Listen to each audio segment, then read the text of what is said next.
Good morning dear students. बेटे, आज हम स्टार्ट करेंगे हमारी फिजिक्स। तो फिजिक्स के अंदर सबसे पहला चैप्टर जो है हमारा है मोशन।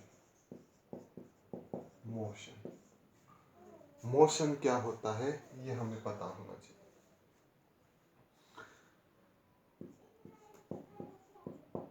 तो इस चैप्टर को स्टार्ट करने से पहले मैं कुछ वर्ड्स आपको बताता हूँ। Initial position and next is final position, या इनिशियल पॉइंट भी बोल सकते हैं और फाइनल पॉइंट भी बोल सकते हैं हम इसको। इनिशियल पॉइंट वो पॉइंट होता है जहाँ से हम स्टार्ट करते हैं। जहाँ से क्या करते हैं बेटे? स्टार्ट करते हैं। फॉर एग्जाम्पल, अगर हम स्कूल जा रहे हैं तो घर से स्कूल की तरफ चलेंगे, हमारा इनिशियल पॉइंट होम हो जाएगा। तो इनिशियल पॉइंट क्या हो जाएगा? From where we start. जहाँ से हम स्टार्ट करते हैं that is known as initial position. Final position at which we stop. We या कोई भी ऑब्जेक्ट हो सकता है। तो आप स्कूल में जाकर रुके तो आपका स्टार्टिंग घर से हुई थी, तो इनिशियल पॉइंट क्या हो जाएगा? होम हो जाएगा। और फाइनल पोजीशन या फाइनल पॉइंट क्या हो जाएगा? जहाँ पर आप जाकर रुकते हो वो क्या हो जाएगा? फाइनल पोजीशन हो जाएगा। अगर अब भी समझ में नहीं आया तो इसका एक एग्जांपल लेते हैं। हमारे पास ये एक स्कूल का ट्रैक है। इस स्कूल ट्रैक के अंदर ये गिवन है भाई, ए बी।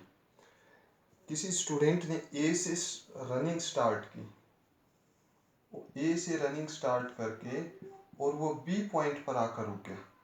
कहाँ से स्टार्ट की? ए से स्टार्ट की। कहाँ पर आकर रुका? बी के ऊपर आकर रुका। तो ए इज आवर इनिशियल। ए हमारा क्या है? इनिशियल है। Means this is initial point या इनिशियल पोजीशन।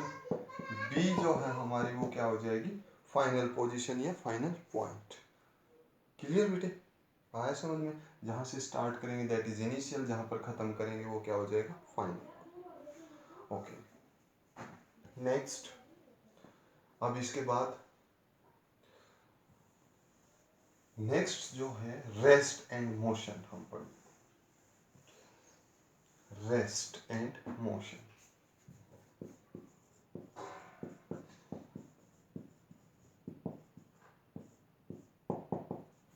रेस्ट क्या होता है? कोई भी ऑब्जेक्ट रेस्ट में होने का मतलब है कि वो टाइम के साथ अपनी पोजीशन को चेंज नहीं करे। टाइम के साथ अपनी पोजीशन को चेंज ना करे। With reference point. Reference point क्या होता है? रेफरेंस पॉइंट वो जगह होती है जहाँ से आप किसी ऑब्जेक्ट की लोकेशन को बताते हैं। फॉर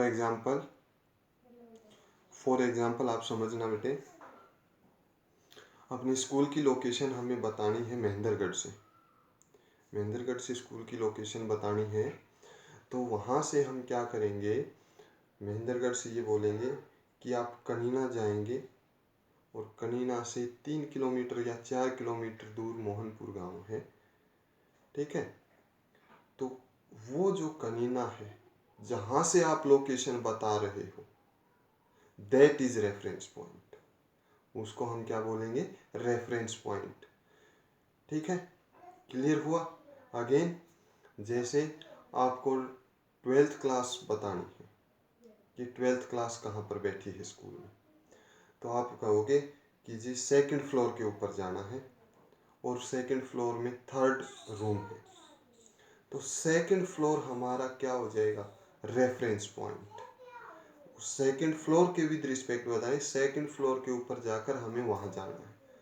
तो रेफरेंस पॉइंट ये होता है जहां से आप किसी ऑब्जेक्ट की लोकेशन को बताते हो। तो रेस्ट क्या होगा? Object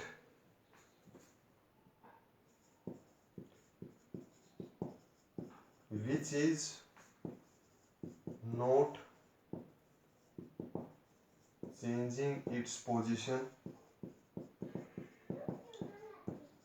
with respect, with time,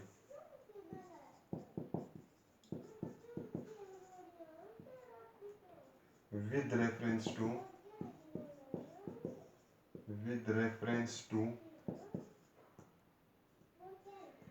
या with respect to लिखो बेटे, with respect to reference point।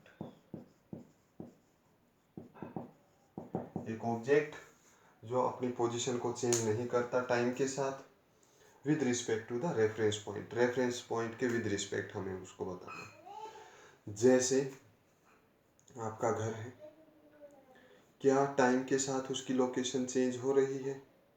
नहीं, वो अपनी जगह पर है। जितने भी पेड़ हैं ये अपनी पोजीशन को चेंज कर रहे हैं? नहीं कर रहे। ठीक है, कोई भी ऑब्जेक्ट जो मूव नहीं कर सकता वो किस में कहा जाता है? रेस्ट में कहा जाता है। तो वो ऑब्जेक्ट जो टाइम के साथ अपनी पोजीशन को चेंज नहीं करेगा, ठीक है, रेफरेंस पॉइंट के अकॉर्डिंग, उसको हम किस में बोलेंगे? रेस्ट में बोलेंगे। और मोशन में object which is changing its position, object which is changing its position with respect to reference point,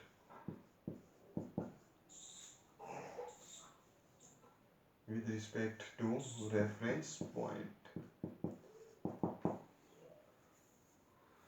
वो ऑब्जेक्ट जो टाइम के साथ अपनी पोजीशन को कंटिन्यूअसली चेंज कर रहा है रेफरेंस पॉइंट के according, that is known as, हम उस ऑब्जेक्ट को क्या बोलेंगे कि ये किस में है?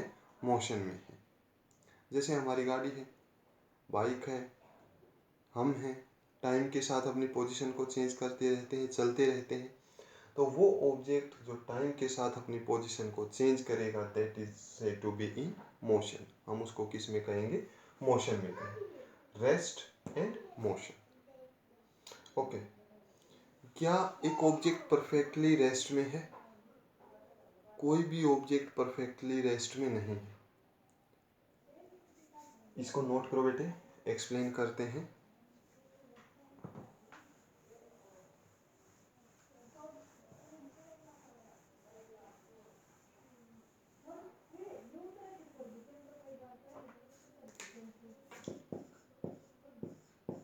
No object is perfectly at rest। और इसी क्वेश्चन को दूसरी तरह से क्या कह सकता है? Rest and motion are relative. Rest और मोशन जो है वो क्या है? रिलेटिव है। रिलेटिव का मतलब क्या हो जाएगा बेटे? Why rest and motion are relative means एक ऑब्जेक्ट एक के लिए रेस्ट में हो सकता है, दूसरे के लिए मोशन में रहेगा। या ये कह सकते हैं कि no object is perfectly at rest. कोई भी ऑब्जेक्ट परफेक्टली रेस्ट में नहीं है। कोई भी ऑब्जेक्ट परफेक्टली रेस्ट में नहीं है, इसका मतलब क्या है?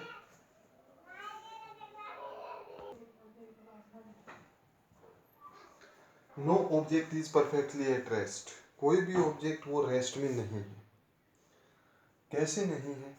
अब आप बोलोगे कि अर्थ रेस्ट में है, but earth is revolving around sun, sun के चारों तरफ घूम रही है। फिर आप बोलोगे सन रेस्ट में है, हमारी गैलेक्सी दूसरी गैलेक्सी के विद रिस्पेक्ट मूव कर रही है। हजारों गैलेक्सी हैं जो एक दूसरे के साथ मोशन में है। तो इस यूनिवर्स के अंदर कोई भी ऑब्जेक्ट रेस्ट में नहीं है। आप बोलोगे माउंटेन रेस्ट में है। अब आप माउंटेन को एरोप्लेन से देखोगे या कहीं मून से जाकर देखा तो अर्थ आपको चलती हुई दिखाई देगी। मून के ऊपर जो माउंटेन्स हैं या मून जो है वो हमें ऐसे जाता हुआ दिखाई देता है या नहीं देता?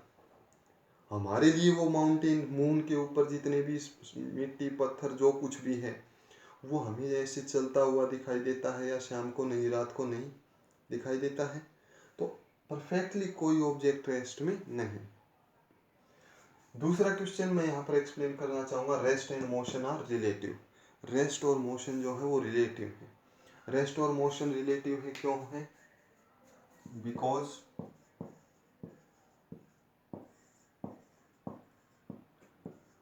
One object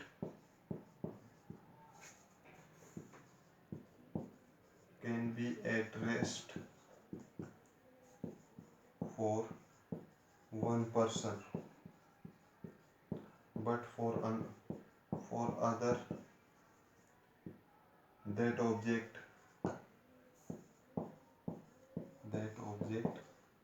can be in motion। दूसरे ऑब्जेक्ट के लिए but for that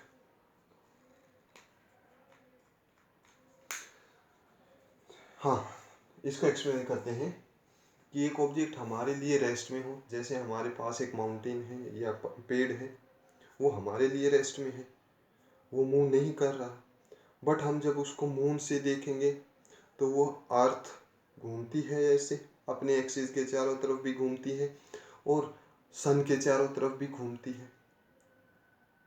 इमेजिन करो, थोड़ा सोचो बेटे, हमारे पास एक ग्लोब है, ग्लोब पे आपने एक पॉइंट मार्क कर दिया, वो घूमेगा, जब वो पॉइंट घूमेगा तो वो रेस्ट में कहा जाएगा या मोशन में कहा जाएगा?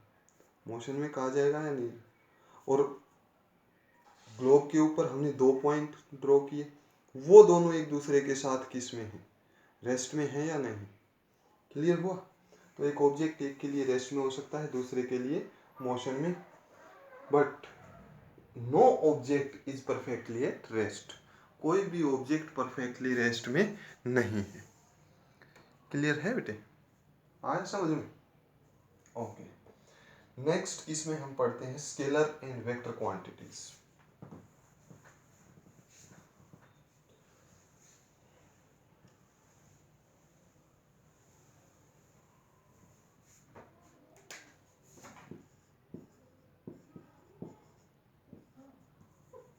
स्केलर वेक्टर हमारा टॉपिक है, types of quantities. 2 types quantities हैं, number 1 is scalar and number 2 is vector. एक स्केलर क्वांटिटी होती है और एक वेक्टर क्वांटिटी होती है। स्केलर क्वांटिटी वो क्वांटिटी होती है जिसके पास केवल और केवल मैग्नीट्यूड हो, हमें उसमें डायरेक्शन नहीं बतानी होती। फॉर एग्जाम्पल, आप शॉपकीपर के पास गए, आप बोले 2 किलो चीनी दो, क्या आपने डायरेक्शन बताई कि ईस्ट की शुगर, वेस्ट की शुगर, नॉर्थ की शुगर, साउथ की शुगर? क्या आपने कभी बताई डायरेक्शन? तो वो क्वांटिटी जिसमें हमें डायरेक्शन बताने की ज़रूरत नहीं होती, केवल magnitude, 2 kg, 2 kg is our magnitude. तो वो क्वांटिटी जिसमें हमें मैग्नीट्यूड बताना हो, केवल और केवल magnitude, they are known as scalar quantities. हम उनको क्या बोलेंगे? स्केलर क्वांटिटी बोलते हैं। द क्वांटिटी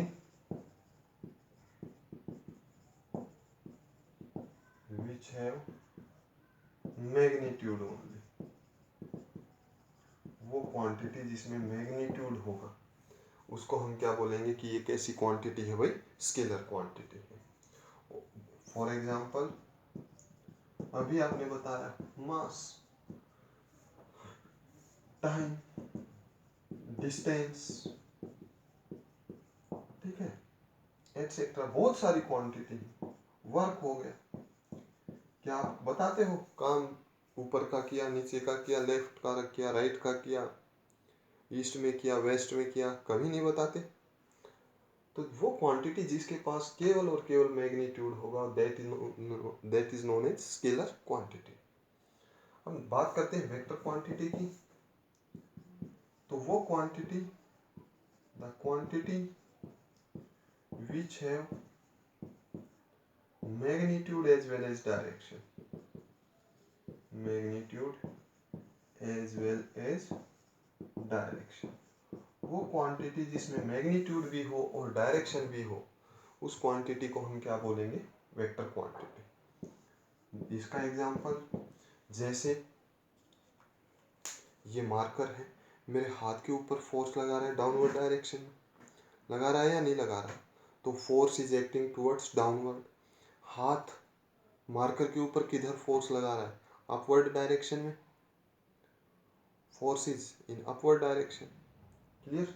तो वो क्वांटिटी जिसके पास मैग्नीट्यूड और डायरेक्शन हो उसको क्या कहेंगे, एक्सेलरेशन, सॉरी वेक्टर क्वांटिटी बोलेंगे।